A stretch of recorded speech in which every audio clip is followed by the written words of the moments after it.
All right, Father, get yourself wired up there. Real quick.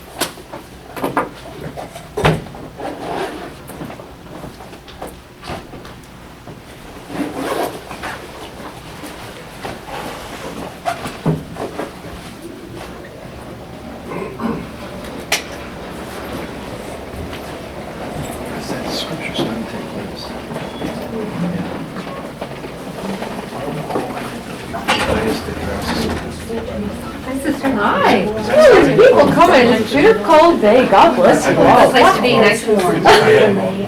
There's some hot coffee down there. Thank you. Oh,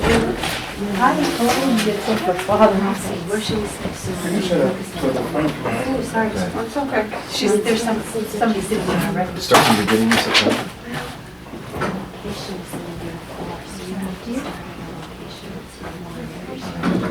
This is the one that says, I can't say mankind, she has to say people kind.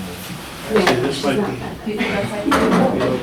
shouldn't have said anything, but yeah, you just, She's not the only one, believe me. That was the St. Clements once, they were talking like that, they were reading it. They won't do that. You know, they couldn't say mankind, they had to say people kind. Oh, really? Yeah. But you just show up, I think that people are out there, facilitators. Oh, I will. I didn't go back, I haven't been back since. The men really repulse you that much, I mean, it's. Well, it's short for the assessment, it's supposed to mean that mankind is good. I'm Sean Colby.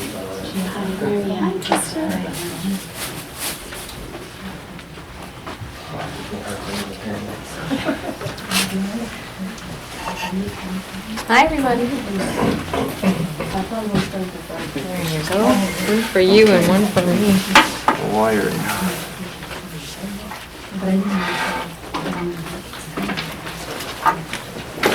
It's all good Catholics all in the back.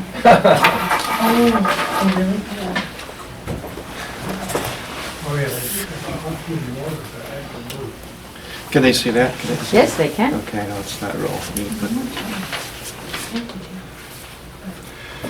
A minute, or should we? Oh, we're good. We're in? Okay. Well, welcome everybody, and blessed New Year. I'm impressed by the attendance. I didn't think there'd be so many today. Because I was telling Sister that it's hard to believe this is the second Saturday, because the first Saturday was first day of January, you know. This is the second Saturday. Okay, in the name of the Father, the Son, and the Holy Spirit, amen. At your baptism in the river Jordan, O Lord, worship of the Trinity was revealed, for the Father's voice bore witness to you, calling you his beloved Son. And the Spirit in the form of a dove confirmed the truth of these words.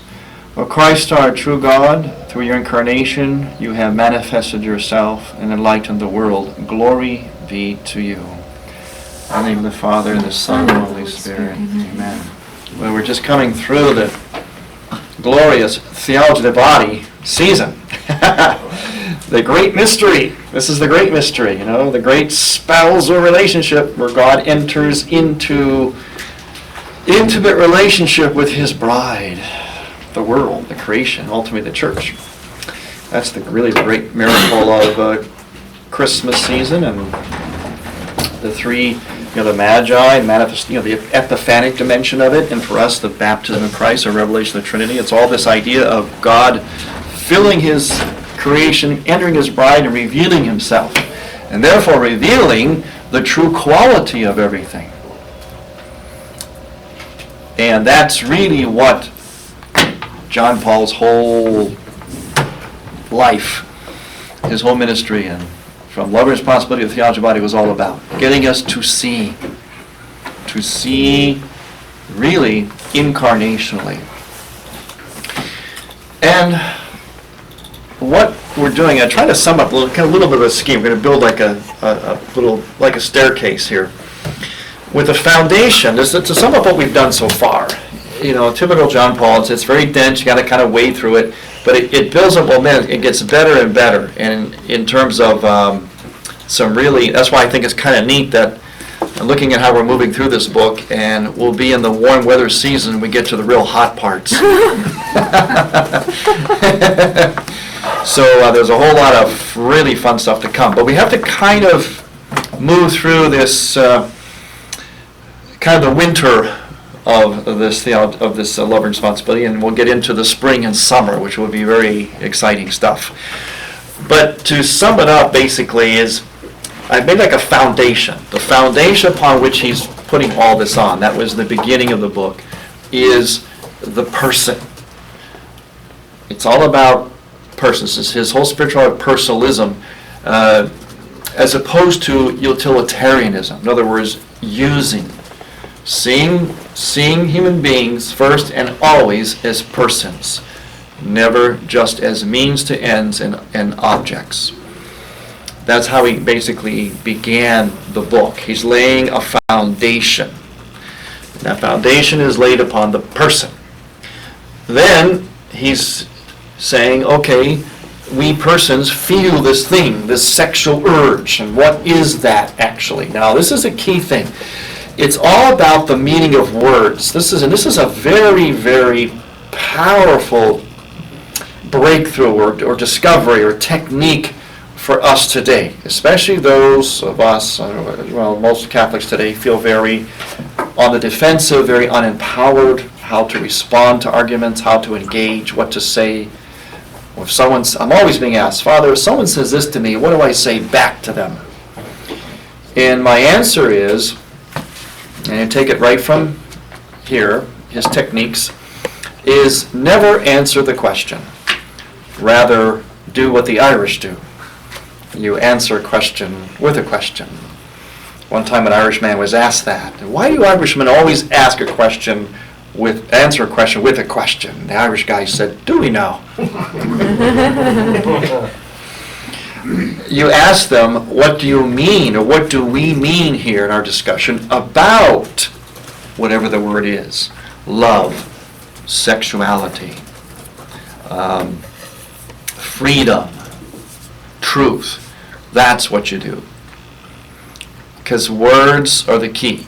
And all that this is about, all that we're doing, all that John Paul did, and it's great, he taught us how to do this, is to make it all about the words. In other words, you sort of go on a journey through the Word. That's how you come to the answer.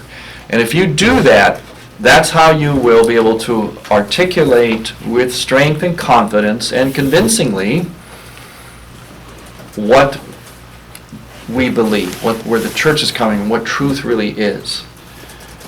And in a sense, if you want to put in those terms, you'll win every argument or discussion.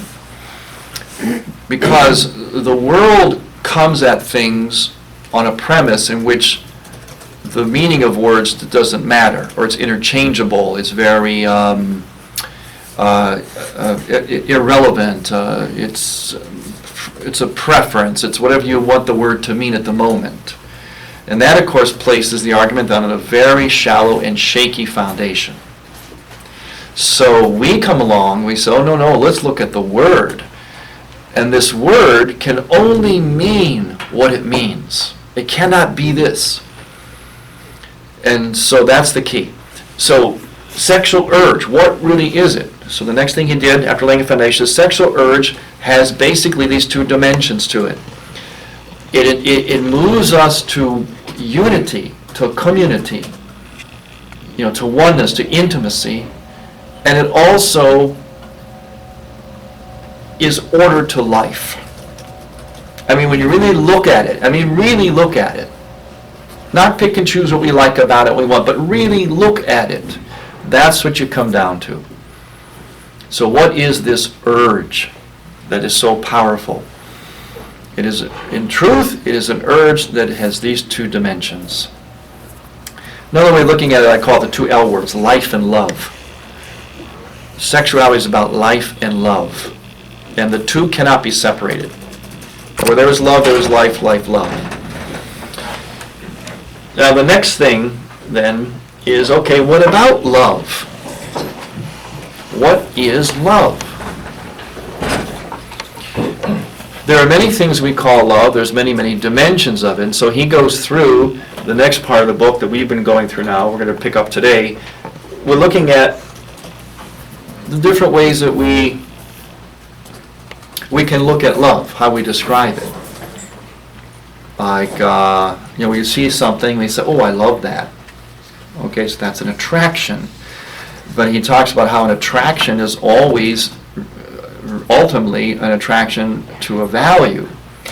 So we're going to talk about love as attraction, love as desire, love as goodwill, the very important concept of reciprocity, and then finally, betrothed love.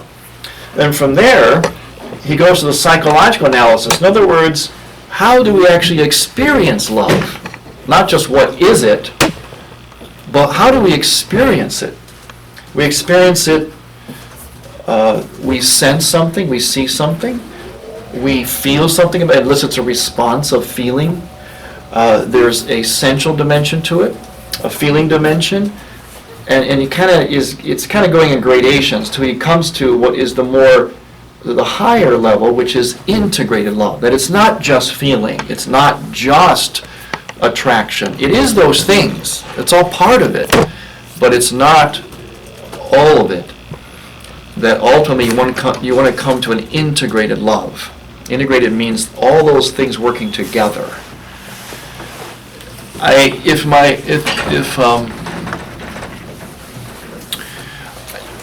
was preparing a couple for marriage. See, because my church is small, and so the pre-Cana program is me. So I meet with the couple, myself, the couples. And I'm thinking about all this. I thought, what they need is all of this. This is really pre-Cana. Because it talks about, okay, like, what do you feel together? Why do you want to get married? Well, we love each other. And okay, well, what is that? Let's go to that love, really, So I thought to myself, how do I take all of this and put it into a pre-Cana thing for an average young couple to understand? So that's basically what I try to do. And as I'm doing it, this young couple is. The guy is typical guy. See, a little theology body here. Guys and girls, women, men, experience God differently. Guys kind of like Jacob. They kind of wrestle with God. They're kind of like, are you really who you say you are? What do you got? I can see this, but that I don't know about. So I just kind of stay back a little bit.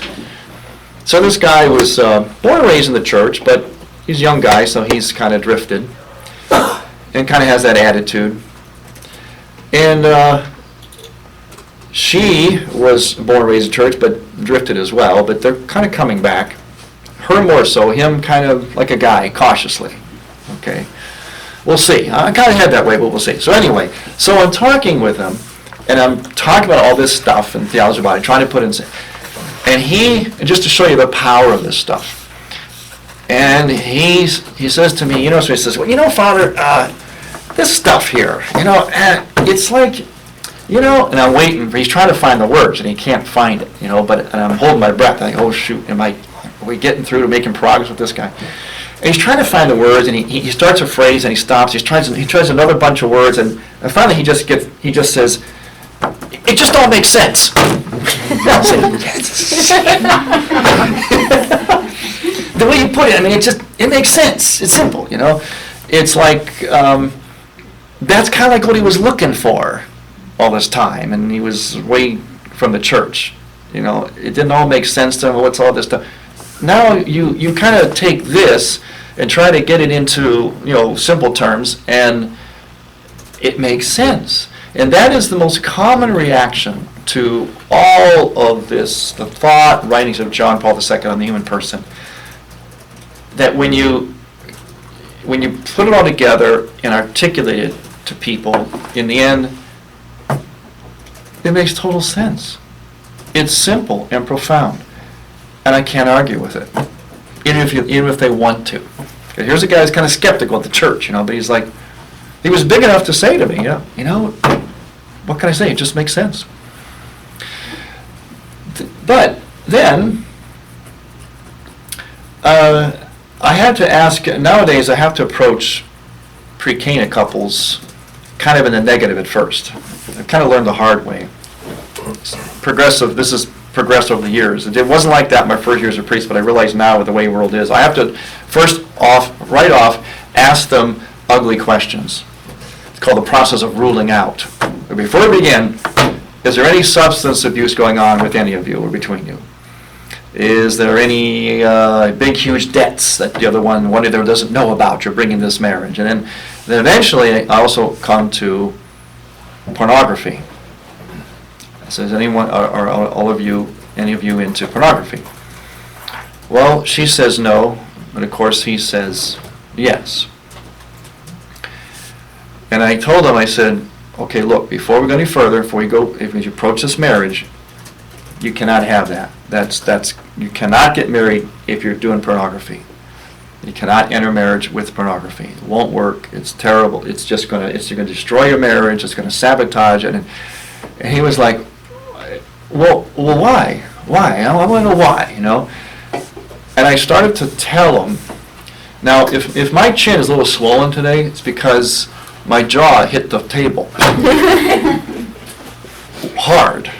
Because as I began to tell him, she turns to him and explains to him in the most perfect, eloquent, dead-on, theological reason why pornography is wrong. And I couldn't believe it. And partway through her explanation, and she was totally confident in it. This is a girl who has not been involved with the church.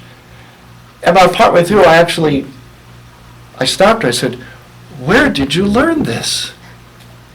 I said, this is I'm going to spend the next 6 months trying to teach you to.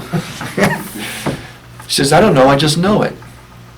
The gist of what she said, she turned to him and said, you have to understand, when you're doing pornography, it's very degrading to a woman, because a woman's body is like the temple, and you have to treat it with sacredness. It was like she read something from our class and scripted it, but she didn't. It came right from her heart, her soul, without any kind of teaching. And I just couldn't believe it.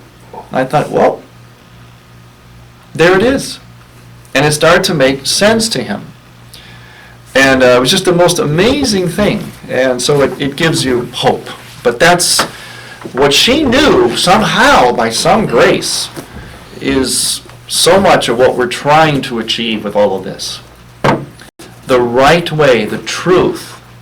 The whole body language, the two of them are looking at me as I'm talking with them. But at that moment, she turns to him with authority and grace. It was a clinic in the essence of feminine genius.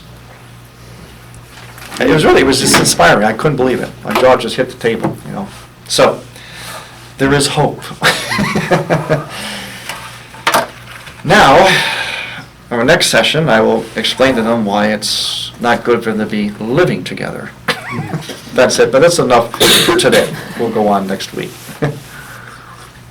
But all that is a build-up to this, to what we're trying to get people to understand what is love and why do you want to get married? Why do you come together? Why is this so strong? What is it really? Is it just a feeling? Is it just, what? You have to. The reason why this is so wonderful for marriage and pre-marriage is because it's a way of purifying our approach to a relationship. At what level are we connecting with the other person? Yes, it's okay, as we'll see. Attraction, desire, the sexual urge, or like Benedict writes about eros. This is all good. Sensuality, it's good. But it can never be the main reasons why you're connecting. It ultimately has to be this higher form of love based upon the human person. So anyway, this is just my way of kind of summing up what we've done so far in this book and where it's going and where it's been. Okay, so let's start on page 80, pick up on 80, with love is desire. Oh, I think of all these songs and these soap, I need you, you know, I desire you. All right, what is this desire? Okay, on page 80, the second sentence, the word is translated by the Latin phrase amor concupiscentia, which indicates not so much that desire is one of the elements of love, as that love is also found in desire. Like attraction, which he talked about before, desire is of the essence of love and is sometimes the most powerful element. So that those medieval thinkers who spoke of love as desire and of love as attraction were entirely right to do so. Okay? So, yeah, I have a desire, but what is that desire? How do we know it's right or if it's off? Okay, next page. What I want to do today, by the way, is I want to try and kind of hopscotch a little bit to kind of move along just a little bit so we can get to our next phase here. He says, this love as desire, this is love as desire, for it originates in a need and aims at finding a good which it lacks. For a man, that good is a woman. For a woman, that is a man. Looked at objectively, then, their love is love as desire. There is, however, a profound difference between love as desire, amor concupiscentia, and desire itself, concupiscence, especially sensual desire. Now he'll answer that on the next page, 82. Big last paragraph though. Although love as desire is not identical with the sensual desires as such, it is that aspect of love in which attitudes close to the utilitarian can most easily find a home. Same warning there. For love as desire implies, as we have said, a real need, because of which, to repeat words used above, you are a good for me. The good which satisfies need is in one sense useful, but to be useful is not the same as being an object for use. We can only say that it is in this aspect, love as desire, that love comes closest to the region of utility, but that it nonetheless infuses desire with its own essence. Thus, true love as desire never becomes utilitarian in its attitude, for even when desire is aroused, it has its roots in the personalistic principle. Let us add that amor, concupiscencia, is present even in man's love of God, whom man may and does desire as good for himself, and is the same, if we may draw a remote but suggestive analogy, in the love between two persons. The analysis of their relationship demands particular precision at this point, or we may find ourselves fully equating the sensual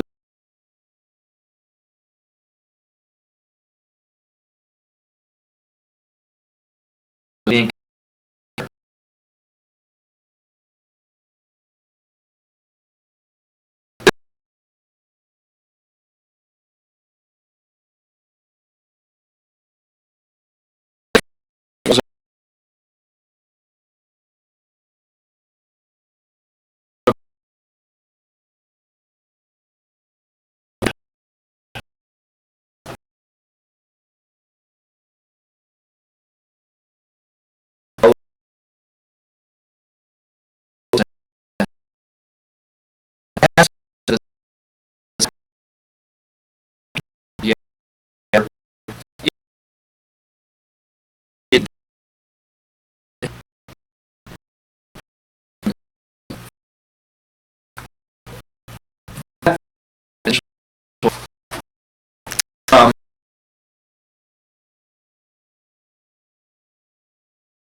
should be emphasized that love is the realization of the possibilities inherent in man, the inherent in the person is most fully actualized through love.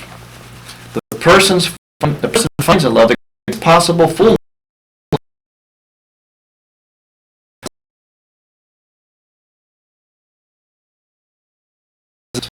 and must of course be genuine. What does this mean? And genuine love is one in which the true essence of love is realized. Love is directed to a genuine, not merely apparent good in the true way. In other words, the way appropriate to the nature of that good. The criterion should apply also to love of man and woman. Here, too, genuine love perfects the life and lives the existence of the person. Okay, I'm going to give you a simple analogy. How do you know it's real love? Real simple. Again, truth is simple but profound. The action that should be this way. Here, object. For the good of that object. Object meaning whatever the person, or the community, the group. Without the action, not this.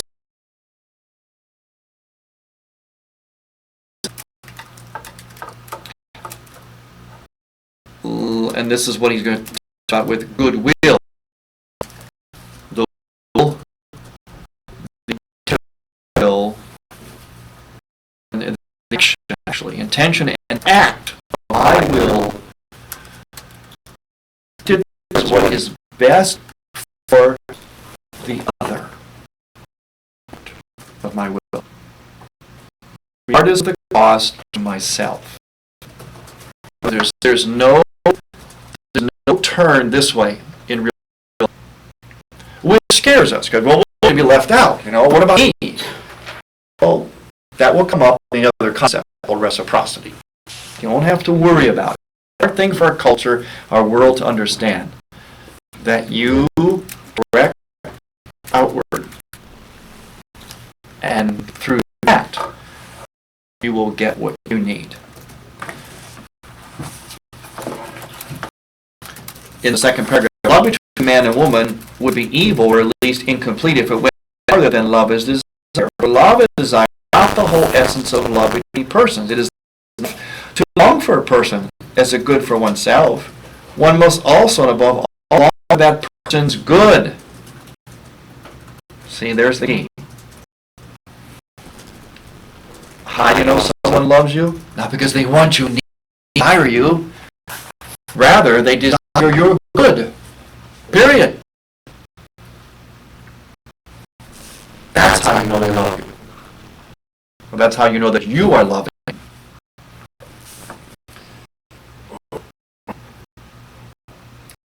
This compromisingly altruistic orientation of the will and feelings is called in the language of St. Thomas amor benevolentia, or benevolentia for short, benevolence, which corresponds, though not with absolute precision, to our concept of good will. Down at the bottom, in the italics, goodwill is the same selflessness in love. Not I long for you good, but I long for your good. I long for that which is good for you. The person who longs for this, no selfish ulterior motive, no consideration. Golly, this is tough. I know this is right. Fly to the face of everything. It seems, natural to us. But this is real love. I use people, especially young couples, and if I tell the guy to push together, like this is her, this is him. I said, keep pushing as hard as you can towards each other. What happens? Strong, isn't it? This is absolutely rock solid. Why? Because you're moving in each other's direction entirely. Now, I want the guy to start to move towards himself a little bit. What's going to happen? It has to be entirely toward the other, the good of the other. Now, this is not to, and I have to explain this a lot to young girls, this is not to be confused with victimhood. Because victimhood does not the good of the other.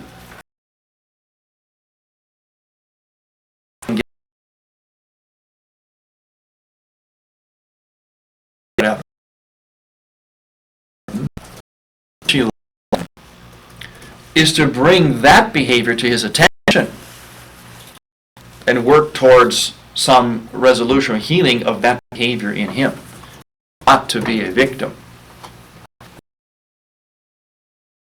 Good doesn't mean, oh, just I'm always so nice, I let him do whatever I want to me. Good for him might mean to help him come to an awareness and a healing of something that may be. Okay, so it's not, our tendency is to think this is like, oh my gosh, I'm going to lose myself, I'm going to stick, and I'm going to be victim. No, because being a victim does not work for the good of the other person. It enables them in a dysfunctional behavior. So you love that person, you have to heal and grow beyond this.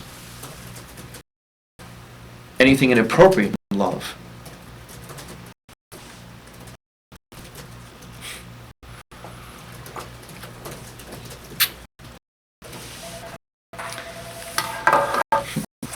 Sometimes it's not, I know that's something called tough love. It's like my favorite commercial now, the drill sergeant psychiatrist in the Geico commercial. I don't know if you've seen that or not, but anyway. All right. At the bottom, very bottom, 23. Love is goodwill, amor benevolencia, is therefore love in a more unconditional than love desire. It is the purest form of love. Yes, it is. Goodwill brings us close to the pure essence of love, as it is possible.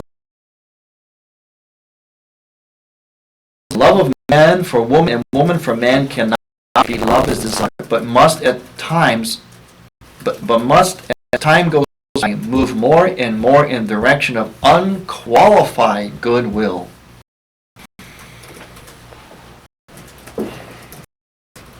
On the bottom of that, genuine love as goodwill can keep company with love as desire, and even with desire itself, provided that the desire does not overwhelm all else in the love of man and woman, does not become its entire content and meaning.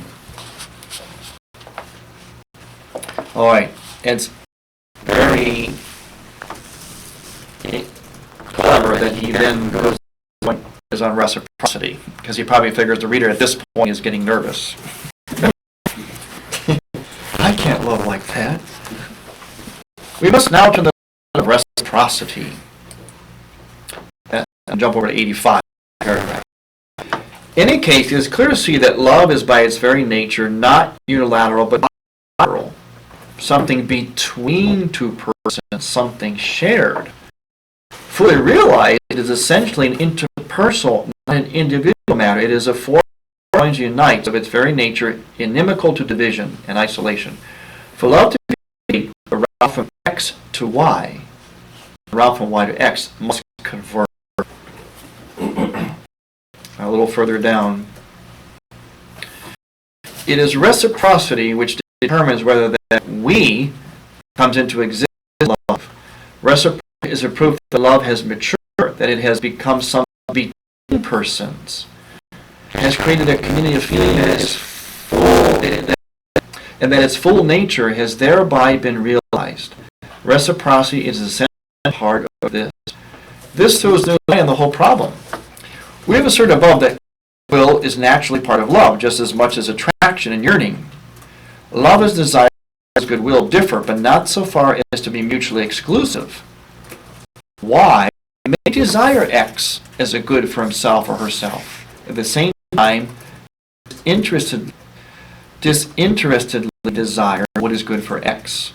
The truth about reciprocity provides us with another way of explaining this. The fact is that a person who desires another as a good desires above all that person's love in return for his or her own love. Okay, further down in that paragraph in 86. Reciprocity, a synthesis, as it were, of love is desire and love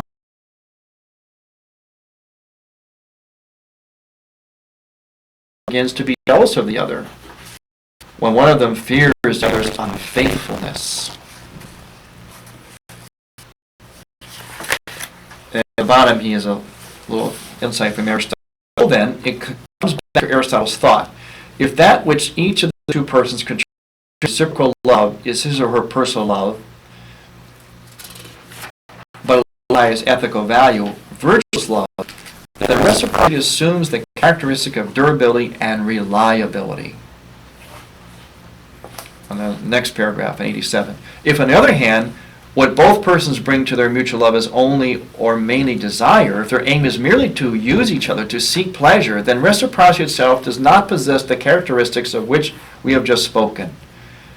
It is impossible to put your trust in another human being, knowing or feeling that his or her sole aim is utility or pleasure.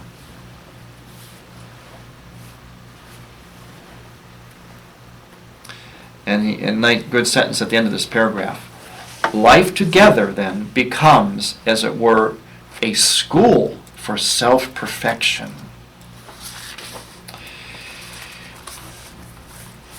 Okay, do you understand this process of reciprocity? Okay. It means that, think of the hands. If I continue, I have my needs met to the degree that I seek to meet your needs. Because you will then meet my needs. Again, we're not talking about victimhood here. We're talking about a mature love, the nature of love itself. In other words, if I seek, whenever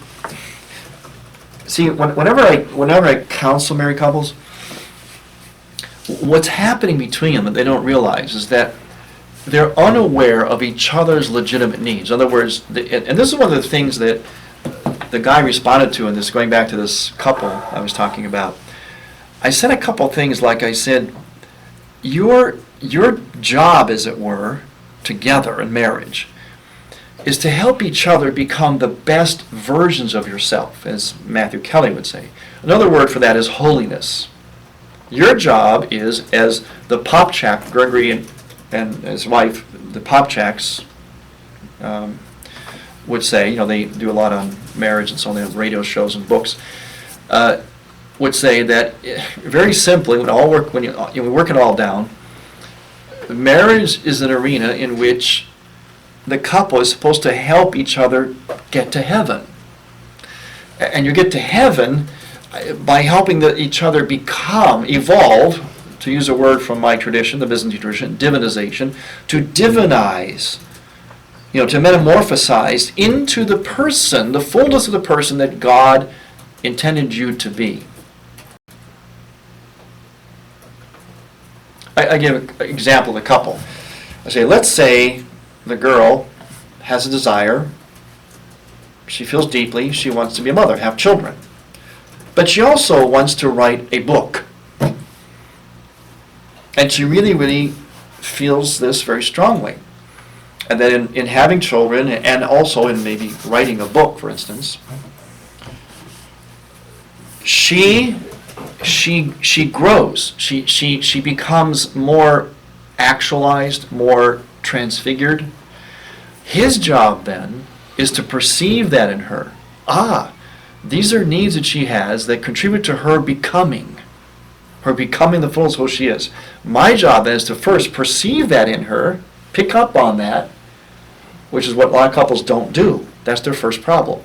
Secondly then, is to help her achieve that. Now if she does, she'll be a happier, more whole, full person, and she will be inspired then to reciprocate to me. She will become attuned because she's more whole, more full, more sensitized, more alive, more present. She'll be aware of his needs, and she will want to then help him achieve meet his legitimate needs. That's how it works. And it's guaranteed to work. Now, if, for instance, he were to say, okay, she wants kids, I don't really want that. One kid's enough, whatever. She wants to write a book, that's kind of stupid, you know. Okay, what's going to happen now? What is her relationship going to be towards him then? Is that going to bring them closer? Is it going to make her happier, want to love him more? No. So he's going to go in the direction of his needs. You know, I don't have time for that. I don't have time for kids. You know, one kid's enough, 2 kids, whatever. You know, book. Why do you want to do it? You know, we got things to do. Go get a job. You know, get help with the income, the bills. You know. Okay, he's directing towards himself now. See, at the expense of her needs. So what's that going to do? Is that going to bring them closer? Is it's going to bring them apart? Yeah. What's the fine line between when you are looking for that result, though? You know, When you're what? When you think you're being altruistic, but you're okay, in a day or two she's going to give it back to me. Expectation. Oh, the Scorekeeping. Scorekeeping. Ah, very good. Oh, one of the fellow Tom Loya cardinal rules. Love does not keep score.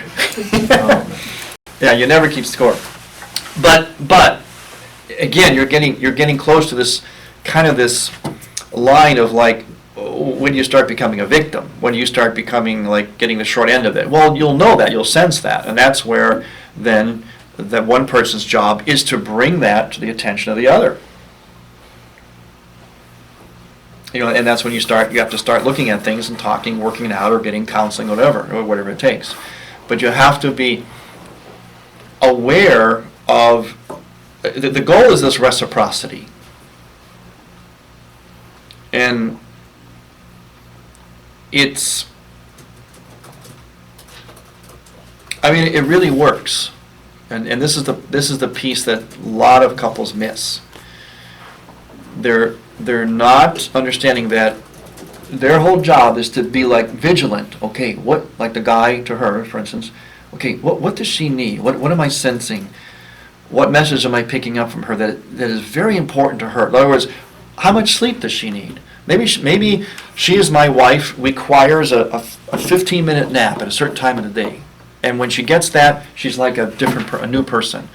Okay, that's a need. I pick up on that. Okay, I have to help facilitate that. You've got kids. Okay, kids, mom is quiet now. You know, mom needs her quiet. Whatever it is. You know, his job is to pick up on what her, and I'm going to emphasize the word legitimate needs are. Not just, oh, I need this, I need that.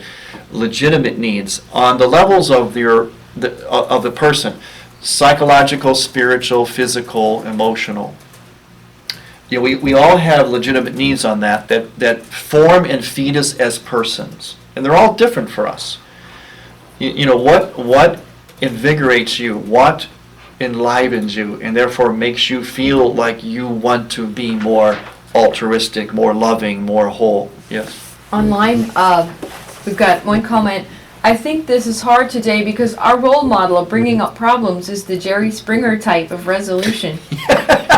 And it is also hard when one is a morning person before work and the other is a late night owl.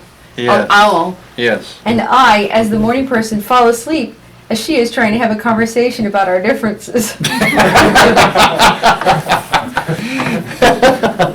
Well, that's where you employ the other technique I use. I call it the taking one step towards each other. You might call it compromise. I don't like to use that word compromise as much. Somehow it kind of about it. It's more like, because this is more of an active thing. I'm going to take a step towards this person. I'm going to take a step towards her. And so you may not have everything that you want. You may not have all of your needs entirely perfectly met. But you keep taking steps in that direction towards each other. And it's never just one or the other. Now this becomes very, very useful too in family and marriage counseling when it's called the identified patient. For instance, I get a call. Father, I'm going to come and talk to you. We need family counseling. We're having a problem with our teenage son. Okay. Would you like to see him? I said, well, I'd like to see all of you. Oh, but it's our son, Father. He has the problem. I said, I know, I'd like to see all of you. So they all come in, and then what they begin to see then, that it's not about him, he's got the problem, fix him up, and the family will be happy. Whether it's in a marriage or a family. What they begin to see, though, is that it's a complete interlocking system of reciprocity. That what you and you and you do or don't do affects the way he acts and how he responds. How he acts affects the way you do. It's like it's this web, this very intricate web of continual reciprocity. And a lot of times the identified patient, in other words, the one with the problem, you got to fix him up, is simply the prophet. They're the one that's acting this way because there's something wrong in the system, in the network, between all of them. And so when you change and work with all of them on this principle of reciprocity, you'll find that that identified patient starts to change. But if you just work on the person, called the identified patient, the one with the problem, if you just work on that, it won't work. Because their behavior is always a part of a system in relation to others or situations. So this reciprocity thing is really, really huge. And he'll pick it up again even when it comes to even the issue of we get into art, and using the naked body in art and the whole reciprocity. It's just a very, very valuable principle. Extremely valuable. Okay, we'll come back to that for more. But that's often, like what you said about the sleeping or the night person. Another thing is, that's why in the cars now they finally got, where the passenger side has its own temperature. Because she is always colder than him, So what do you do, Well, he takes one step towards his wife, says, I'm going to buy a car that's got her own system. It's got the heated seats, too. All right. Let's see, where were we now? Okay. Now, we'll go on to then, I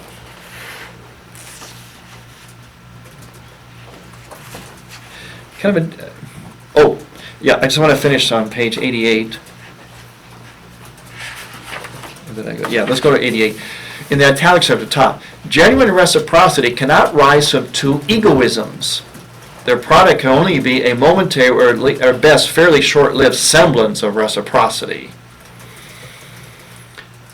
Now this is a good paragraph. This describes a lot of couples today. Two conclusions follow from this. One of primarily theoretical, the other of a more practical significance. The first conclusion is this. In light of our reflections on the theme of reciprocity, we can see how very necessary it is to analyze love, not only from the psychological, but above all from the ethical point of view. The second, the practical conclusion, is that people should always carefully verify their love before exchanging declarations, and especially before acknowledging it as their vocation and beginning to bear their lives upon it. See, that's what we do. That's pre-Cana right there. Verify your love. What is this? What is going on really in your relationship between the two of you? More precisely, they should say that which is in each of the two co-creators of this love, and by extension, what there is between them. They must determine what their reciprocity relies on and whether it is not apparent rather than real. For love can endure only as a unity in which a mature we finds clear expression. It will not endure as a combination of two egoisms, at the base of the structure of which two I's are clearly visible. The structure of love is that of an interpersonal communion. Ooh, start little shades of theology of the body there again. You see, this is a great one for today's couple. It's not about, we live in our house, he has his room and his computer, she has his, and that's very common today. And yet, what he's saying is, no, it's not about I's. who happen to live together or have this umbrella over them, like this label called marriage. They happen to be two I's that are married. It can't be two I's, it has to be a we. A we. Yes, we always remain individuals, but at the same time we become a we. And this is really pointing to the basis of theology body with the Trinitarian model. That three persons, Father, Son, Holy Spirit, always remain three persons, distinct, unconfused, yet one. They're not just individual. They're individual, yet one. Now in our culture, we have this radical privacy, this radical individualism, which precludes the creating of the we. It's very compartmentalized. He's got his thing, I've got mine. We come together in certain things, but they haven't really created the we between them, where the two become one. They're basically I's that happen to cross paths and are labeled as married.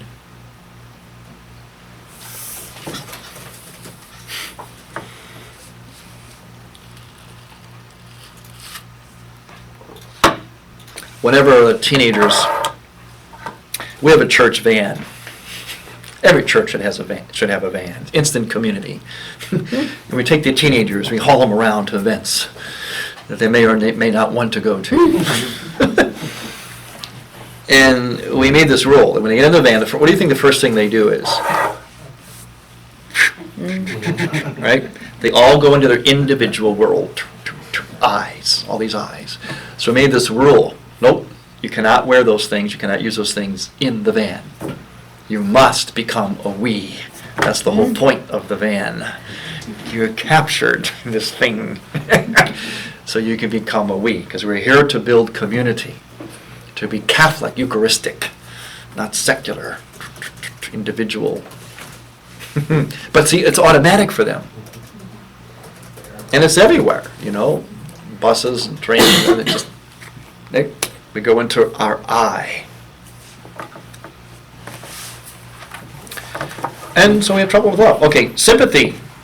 From sympathy to friendship. This thing about sympathy.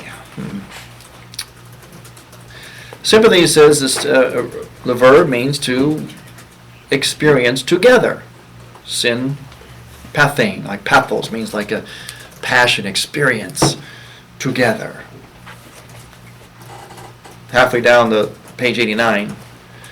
Sympathy is a manifestation of experience rather than of activity. People succumb to it in ways in which they sometimes find incomprehensible themselves. And the will is captured by the pull of emotions and sensations which bring two people close together, regardless of whether one of them has consciously chosen the other as the object of his or her love. Sympathy is love at a purely emotional stage, at which no decision of the will, no act of choice as yet plays its proper part. At most, the will merely consents to the existence of a sympathy and the direction it takes. Now, this becomes a big factor when, how people can be bonded together when they go through a similar experience. And that bond can be very close. That's what we call it. That's the sympathy.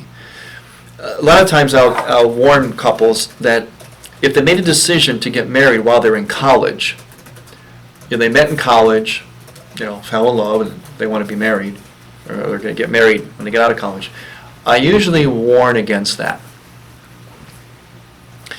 Because what happens is college is an experience. There are certain experiences like college or like war, being at war together. There are certain things that bind you on the level of the sympathetic that do so in a way that's unique to that experience. But once out of that experience, you really no longer are bonded. Or it doesn't necessarily mean you should stay together in a full way of like marriage. Do you understand what I mean? So like college is like, when you're in college, you're in this sort of unique, in a sense, artificial world. It's like this bubble. You're in this, and it's survival. It's like you're in an academic war together. to get through your studies and graduate and get your degree or whatever, you know, and it's intensive. And you're all living the same kind of life, you know, so it's like being in an academic war, like being in the trenches together, where you form a certain bond of commonality, and you meet each other, but you meet each other in a situation which is kind of artificial. In other words, you're not really seeing each other in a fuller experience of life. You're seeing each other in a very limited, specified life. You know, it's very simple. But you know, basically, you're studying together. You know, you're sharing college life together. And many couples, many couples, I find when they have problems in their marriages or they even divorce, I find that many of them met and decided to get married while they were in college or soon after. It doesn't mean that it's across the board, it's going to work this way, but oftentimes it does. And I think it's this, again, this principle of the sympathy, where we feel something for each other, there's a certain bond, but like you said here, it's not really based on a genuine choice of things, because you're kind of automatically bonded, but you haven't chosen. You don't really know this person well enough to make these choices. Yes. Comment here is in college or war or whatever, you have to unite to survive, but it is not in the real world when you have other threats. Yes, exactly. Right. That's exactly right. So sympathy is another thing that brings, I'm sure we all have people that we were at one time very, very close to, and then we just sort of go our separate ways. And then we were close because of an experience or something we went through. I mean, it's okay. That's part of life. The thing that he's warning against here is that when we sort of confuse that as, oh, well, we need to be together forever because we had this closeness in this point, you know, in this experience.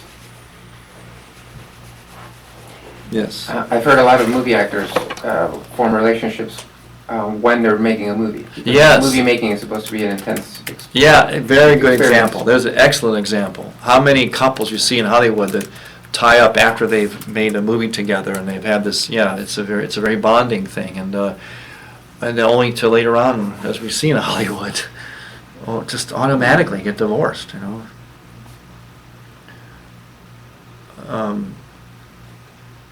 So sympathy is I mean it's part of it, but it's not enough. Let's see.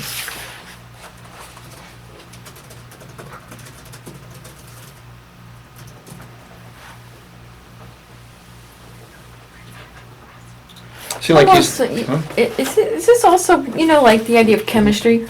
Yeah, exactly. Yeah, we have the chemistry and.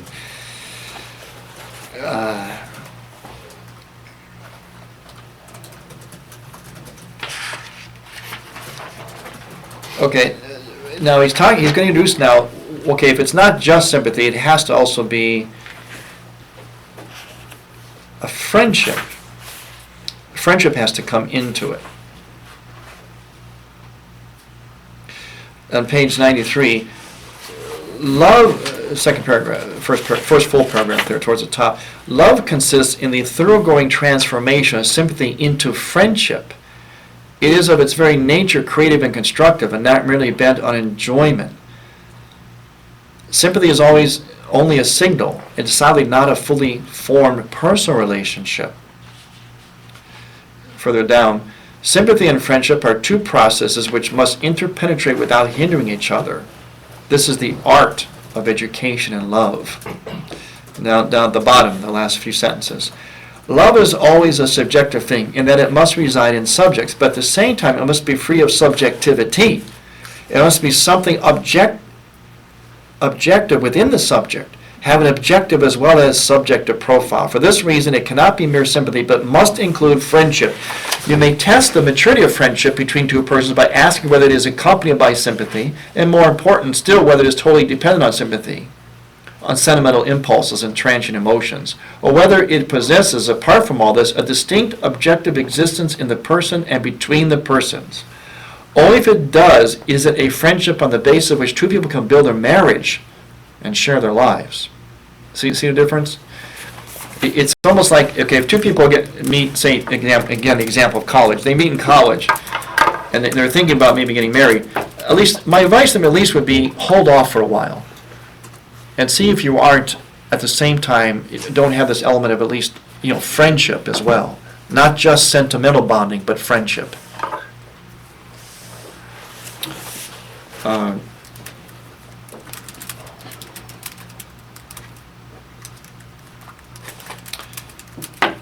Now, we're going to get into, from there then, okay, but again, all these things are part of love. He's not saying this isn't love. He's saying it's a piece of it, but it's not fully it. And this is where, on all these levels, attraction, desire, goodwill, reciprocity, all these things are levels in which people connect, but the danger is that they connect and then make, as he says here, you make a decision, a vocational decision to share your life together when you're basically just on that level.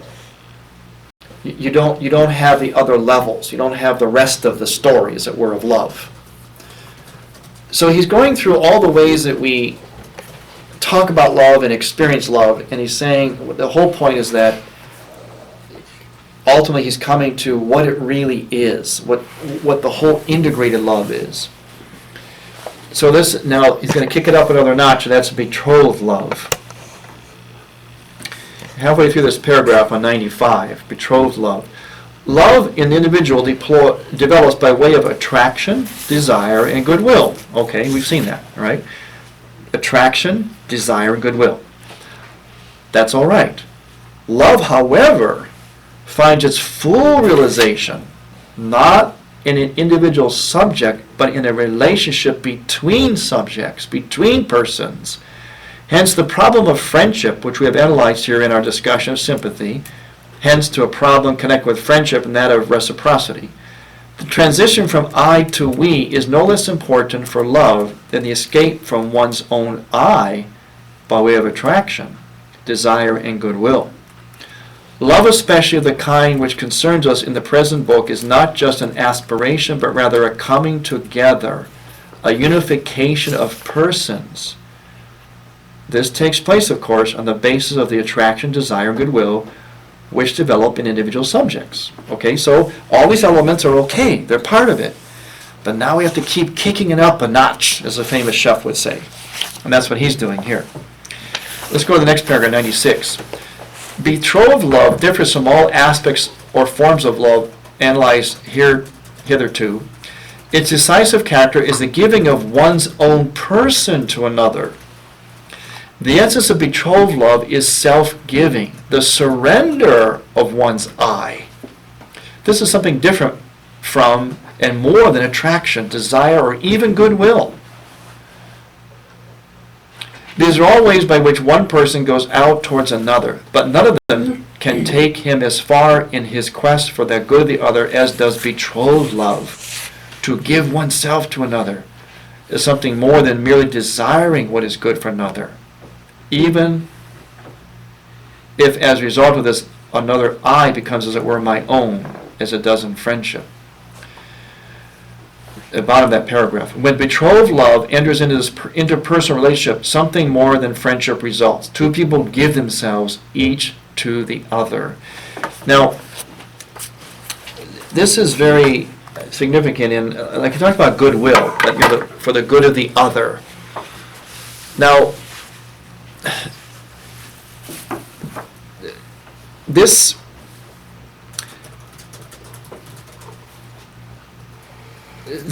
gets into, they give this issue even of like social justice, social good. We can do things for the good of the other or society, which is good. But what he's saying here is, again, get it, another notch up. The question is, but do we give ourselves to someone or something in relationship? We can do good, which is good, but there's a higher step yet, and that is that we give ourselves to that person as a good. And that's what the real love, the real commitment, the dying to self and giving, making gift to self, that's where all that comes in.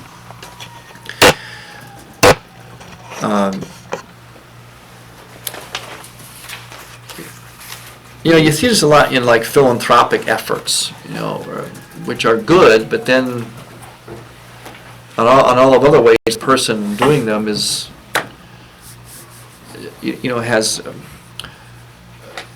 hasn't really given themselves. They might have disastrous relationships otherwise, marriage and family, and so they give a lot of money to something, or they have a cause, So that's good, but it's still not where we want to be yet. Okay, let's see. Okay, on the 97, second paragraph, halfway down. We have already stated that this self-perfection proceeds side by side and step by step with love. The fullest, the most uncompromising form of love consists precisely in self-giving, in making one's inalienable and non-transferable I someone else's property. Holy cow. Is that scary? This is doubly paradoxical. Firstly, in that it is possible to step outside one's own I in this way, and secondly, in that the I, far from being destroyed or impaired as a result, is enlarged and enriched. Of course, in a super-physical and moral sense. The gospel stresses this very clearly and unambiguously. Would lose, shall find again. Would save, shall lose. See, that reciprocity, that principle is in Christ. He who would try to save his life will lose it. But if you lose your life for my sake, you will save it.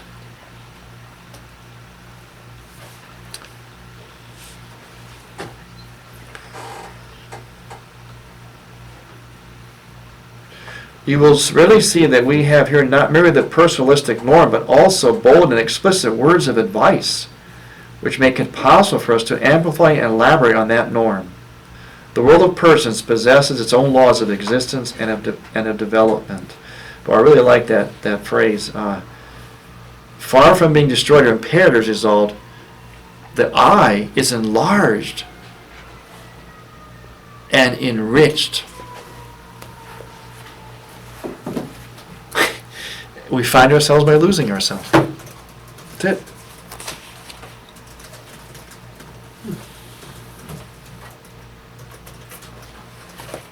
Father, Yes. I have a question about arranged marriages. Yes. So it seems like in a romantic marriage, you've got all this stuff you have to get sorted out before you get married. The attraction, the friendship, the sympathy. Mm-hmm.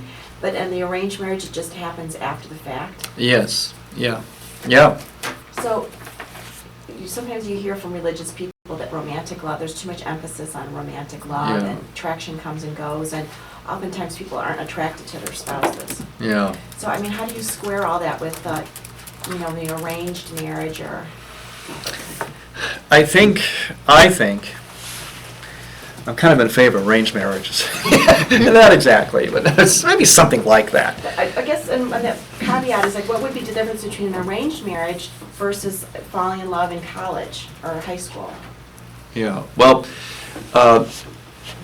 okay. The difference is this: that I mean, the falling in love in college or high school is that there's a what's coming first is the attraction, the desire, the sensual, the emotional, the sentiment. That's coming first, and it's very strong. The rest has to be learned then after that. But will that, can it be sustained to learn that? The arranged marriage is sort of like the goodwill and the sense of being betrothed sort of comes first. And the rest may grow out of that. But even if it doesn't, it can still work. Because what happens is, when you start out with the sentiment, and it's all right too, you have to learn the other part, the higher levels. And that sentiment, the other part, or at least certainly some of the sensual, the attraction, the urge, Please call number 21. will oftentimes wear off. So even a couple starts out that way, ends up having to live like an arranged marriage did at the beginning. You know what I mean? Well, And people, the premarital sin that sometimes occurs if you Yes. have the physical attraction first. yes, Especially when you talk high school and college. yes. Why is it so disastrous to a relationship to lose it versus coming in and gaining it later? If you're not attracted to you don't even know your husband or spouse, or, like, why is that more, it seems to me if you lose physical attraction in a Uh-huh. romantic relationship 5 years into it, it's disastrous. Yes, You yeah. come into a relationship, you're totally not attracted to that person. Mm-hmm. It doesn't seem like it has such a, it bears so much on the Right. success of the relationship. Yeah, no, you're saying that if you come in a relationship like an arranged one, where Right. you didn't start out being You may not even be attracted, attracted at all. but yet it doesn't seem to be as disastrous Right. as when the reverse happens. Exactly. Yes. My feeling for arranged marriages is that there are good ones and not so good ones. And I think parents who are looking for spouses for their children will look for a spouse. Good parents will look for a spouse that their child is attracted to. So When when could they know that? they ask. I've seen that in Japanese movies, for instance. A couple will be introduced by their parents, and then they'll be asked, so did you like him? Did you like her? Oh, they're getting to meet them ahead of time. Yeah. Oh.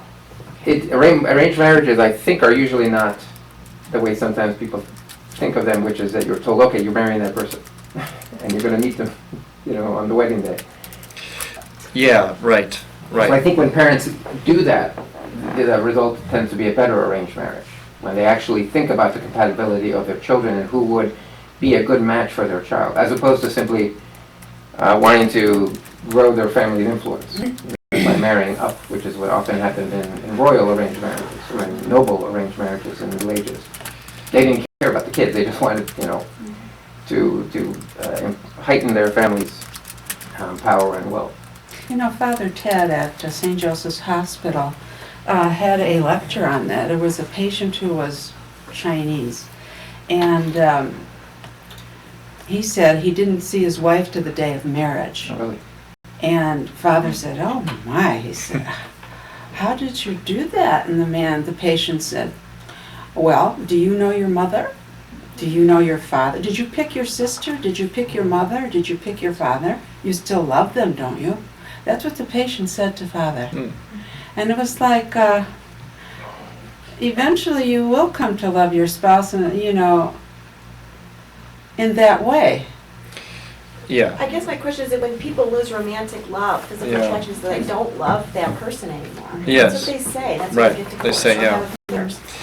Because it was all based only on these things. Oh. They never really reached that real mature love. Okay. And so when all that goes, they feel like, this is a big thing, like, if you read or listen to Gregory Popchak, and he says one of his pet peeves is when a couple says, well, we just grew apart, so we have to get divorced, whatever. It's a similar kind of thing. It's just, no, you're supposed to be growing together. And it's because it was based on all that, and it's all it was based on, and so when that leaves, it's so devastating that it's almost unthinkable for them to say, okay, or for them to understand, okay, all that's gone, well, maybe we should start choosing to love each other. It's very hard for them to understand that, because they feel like the bottom came out of it, they don't feel anything anymore, and we're just raised on this Hollywood thing of this, Sister Irene, that it's all about please call number romance and 21. feeling. Please call number That is part of 21. it. It's okay, Sister Irene. but it's not. It's based so much on that when that falls out, you're right. It's devastating, and they feel like, well, I don't feel anything. I don't love you anymore. Well, that's when you say, okay, what was love? No, actually, now you can start to really love. And a lot of times marriages go through that. But they don't divorce, and then they kind of do rediscover that romantic thing. They have to sort of like retool their vision of each other and choose to love, and a lot of that stuff comes back. It can, it often does. The arranged marriage thing is, I don't know. I think it's something like you said. It's got to be a system where it's like a combination. Where, like, I'll give you an example. Like, from my heritage, I come from being an Eastern Catholic priest. I come from a long line of married priests on both sides of my family. My grandfather, great grandfather, both sides. How did my mom and dad meet? My dad was the son of a priest. My mother was the granddaughter of a priest. And the priest families got together. And they saw each other. They met each other at these priest gatherings. And so the circle of friends of these priest families tend to be other priest families. So there was a lot of priest son marrying priest daughter. And it was especially the case when it came to a seminarian who was going to be a married priest. You have to be married first, then ordained. They would basically, they knew they would find their wives from priest families. So it wasn't like specifically arranged, but there was an element of the arranged marriage. Okay, you're going to look. You're not just going to go. Okay, I'm going to go to the bars and the shopping malls and find a wife. No, you're basically going to move in the circles of other priest families and meet one of their daughters, and that'll work. And wasn't it assumed that both were going to be chaste before marriage? I mean, that was yes, So they weren't coming into it with sin. Yes, exactly. That's another part of it too. Is coming into having had premarital or non-marital relations before marriage, it gives an automatic sense of being bonded, even hormonally, even physiologically. Yet the reality is you're not bonded. And so it can, that's another thing I tell the couples, like I said, this couple, when I meet them again about living together, it's, having relations, that's going to fool you. You have to purify, like you said, you have to, what do you call it, verify your love. Because right now, if you're having relations together, that's fooling you. It's certainly making you feel and think you're together, you're real close. That's the nature of that act. But you have to back off from it to find out if you really are close. Because, as you say, once that aspect of it kind of gets older or wears or whatever a little bit, you find out maybe we weren't close. So that's why, that's one of the biggest reasons to stay away from intercourse when you're not married, because it will fool you into feeling that you're in love and bonded in one. It's what it's supposed to do. It's the nature of it. But you may not be. And on the example of the couple, if he doesn't believe in sin or confessional, he might not even realize how deep the sin is in the internet and the porn. Yeah, and see that the sin is about something that's sinful is so because it hurts us. Ultimately, it harms your ability for relationship,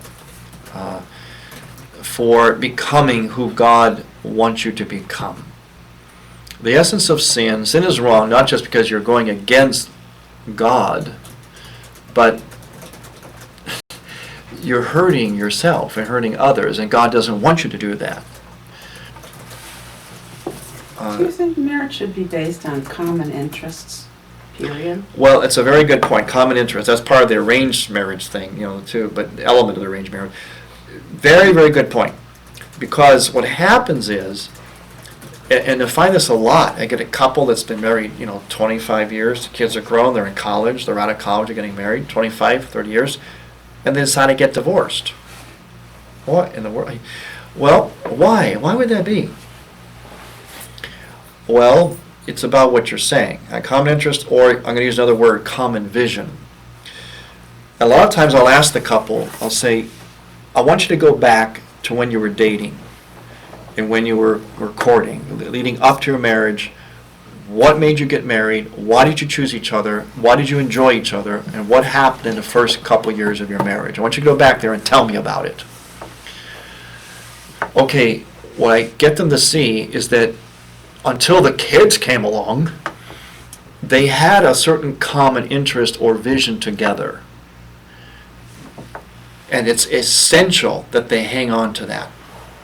Because the kids come along, boom, and they put that whole thing on the shelf. It just knocks that whole vision out.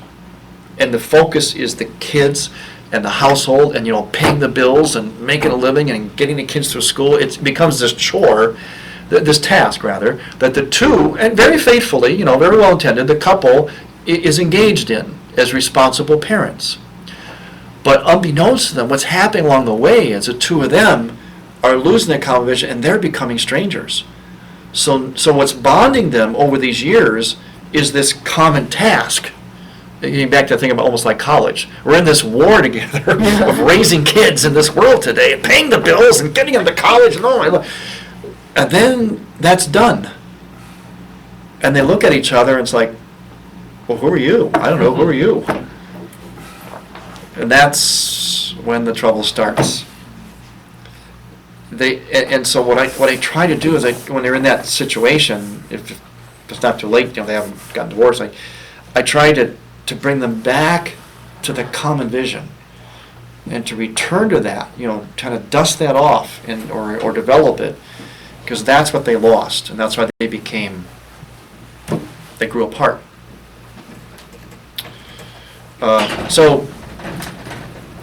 Common interest, common vision, a common sharing that goes over and above the common task of raising children.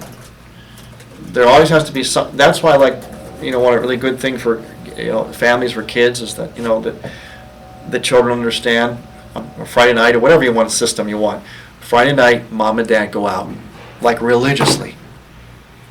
That's mom and dad's night together, or whatever, something like that, or even during the day they do something together, so that there's they have, it's like a touchstone. They keep coming back to the thing that is uniquely between them.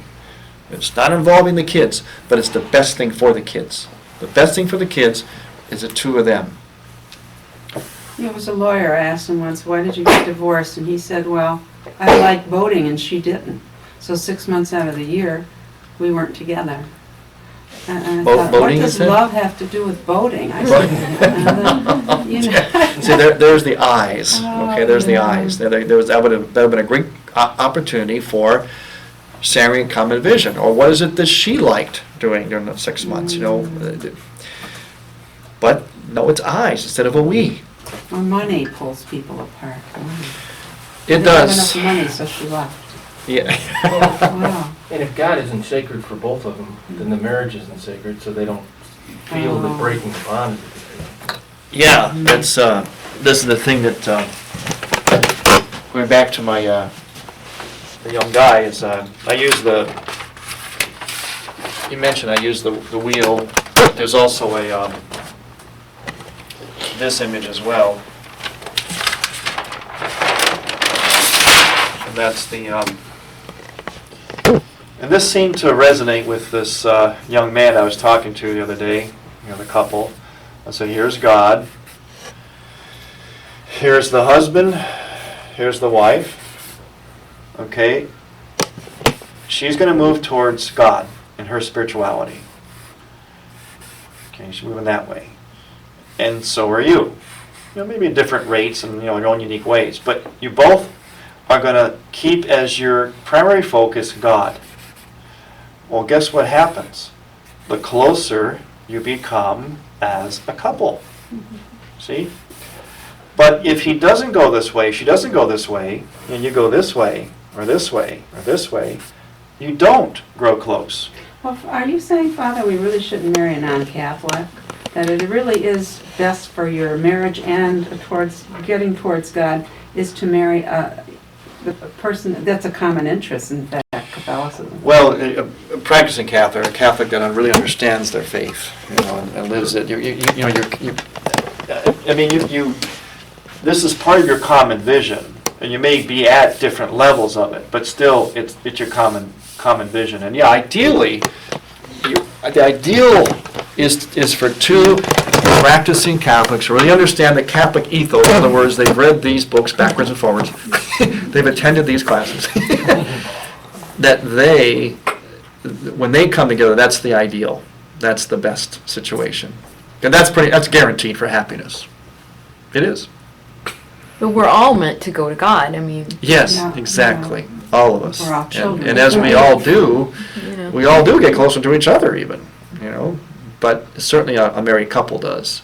Are you making the point, sister, that we're all children of God, so not necessarily Well- have to be two Catholics married? Is that the point you're making? Well, I'm not either I way, know. because right now so many people are Catholic in name only, but their whole Yes. mind is Yeah. formed by this secular Yeah. age.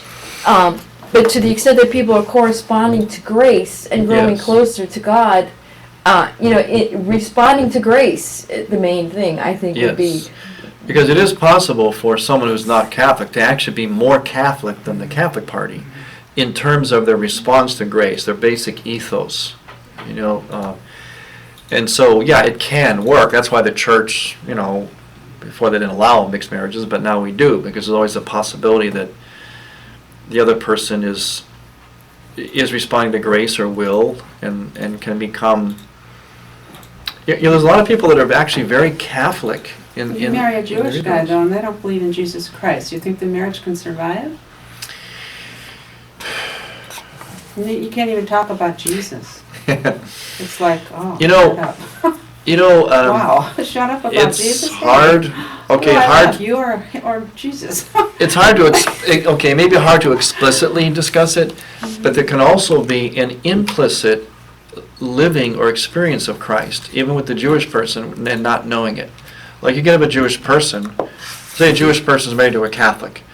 The Jewish person may be someone who's living a lot of this, but maybe not explicitly knowing it. He may be a very charitable person. He may be very much in tune with the needs of his wife, and try. He may not know explicitly, so it can work on that basis. So in other words, he's living this A good human being. without. Well, in Judaism, you've got divine revelation too.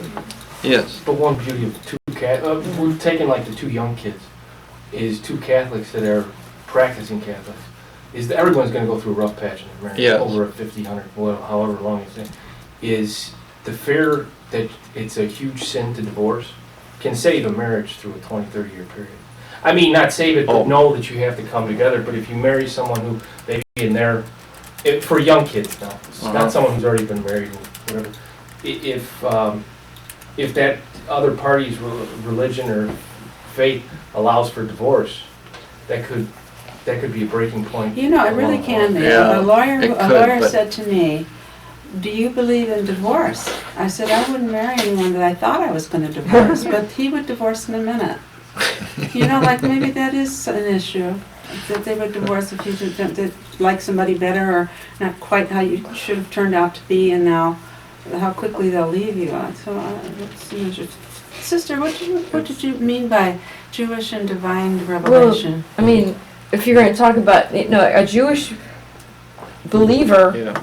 is not just someone who's living an upright life on the purely natural level, but they're Yeah. being guided by the revelation that God made to the people of Israel. So there is, a revelation of the true God and of God's true will that they didn't just kind of come to by, like Aristotle or someone who doesn't have the benefit of that particular grace. So divine revelation is a grace. Yeah, I they thought would they like a didn't Jewish. accept Jesus Christ. Is They that don't what you have, mean? I mean, The Jewish person. it's would- okay, it's still grace, it's still God's revelation, it's not complete.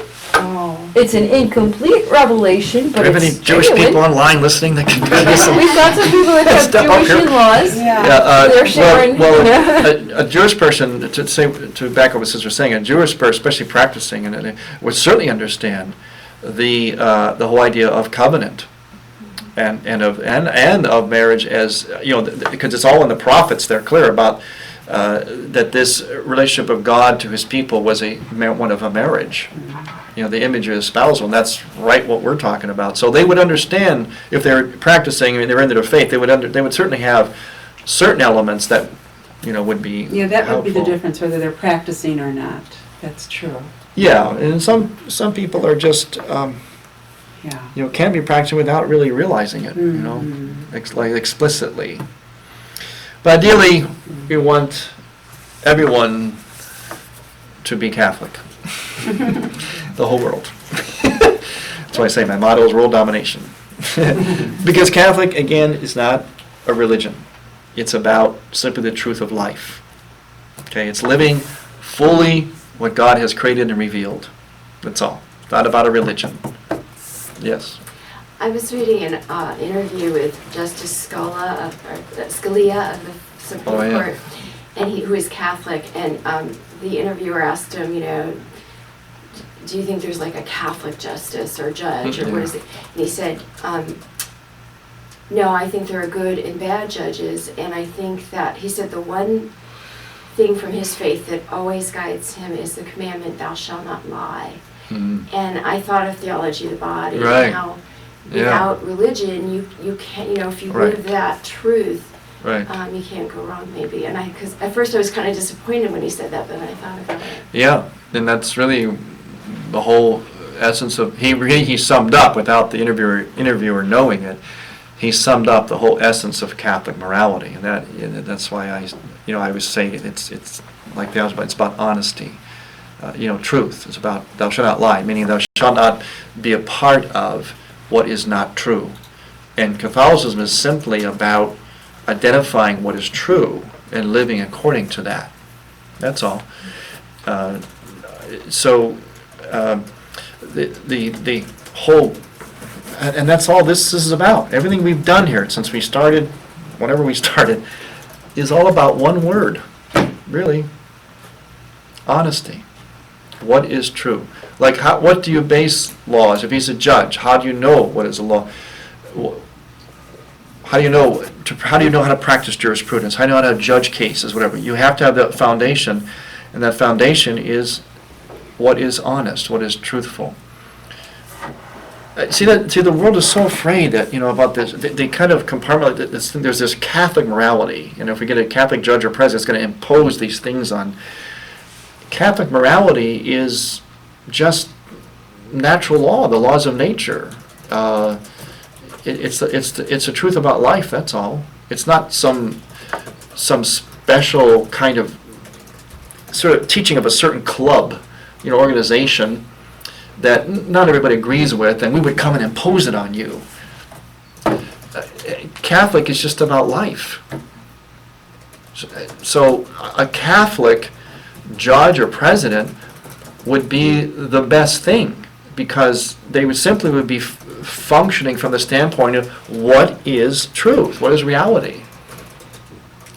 What is the creator, or how do things work, whether it's economics or healthcare, marriage, family, all these things. A Catholic would look at Roe versus Wade and say, that was bad law. That was based on a lie. So it's wrong. It's also wrong because I know the truth about the human person. I know what this is. So the Catholic would be against abortion, not because I'm a Catholic and that's one of our rules that we live by and I'm going to impose it on you. It's just, that's simple truth about things. Like if I say that gravity will always pull this down, you wouldn't say to me, or someone wouldn't say to me, well, you're just saying because you're a Catholic and you can't impose that on me. No, it's the truth about gravity. It doesn't change, all right? That's all Catholic does. It simply says this will always go down. That's the nature of gravity. Now, people want to say that, accuse us, that, well, you're just saying because you're a Catholic and we don't have to agree with that. Fine, then go jump off a bridge. No, that's all we're saying. We're saying, here's the truth about the human person, here's the truth about revelation, the natural order. Just live according to it. Everything will be fine. Oh, well, that's Catholic. Okay, fine.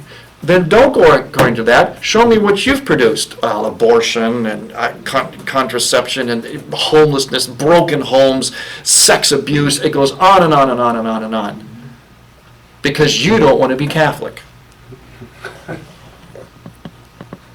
So that's why I say, I should go on record on the internet, I want to impose my religion on the whole world. So there. So thank you for your attention. Thank you, Father. We'll get it next week. We're going to go to the next level. Psychological, how we actually experience love. Okay. Let's thank all our people. Did you say you're late? No.